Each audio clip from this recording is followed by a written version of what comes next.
हामी दालमा जाँतोमा पिस्दैछौँ। मनाङ जिल्लामा दाल दार्चुला जिल्लाबाट हाम्रो एउटा सचिव यता हेर्नुहोस् सचिव सर यता प्रकाश हेर्नुहोस्। जोशीले ल्याउनु भएको थियो।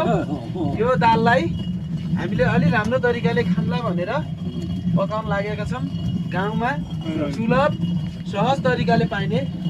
त्यसपछि मिठो हुनको लागि दाल हामी पिस्नको लागि वरिपट्टिबाट सहयोग गरिराख्नु भएको छ।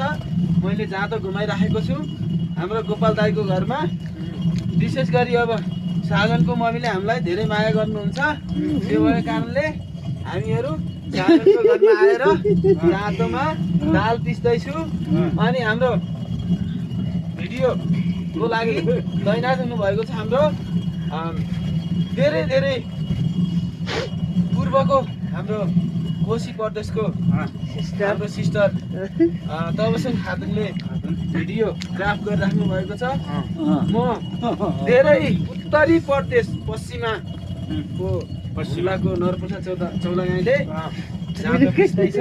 अब बेलुका हामीहरूले यसलाई मजाले हाम्रो तनहुँको हेड सरले मजाले पकाउनुहुन्छ।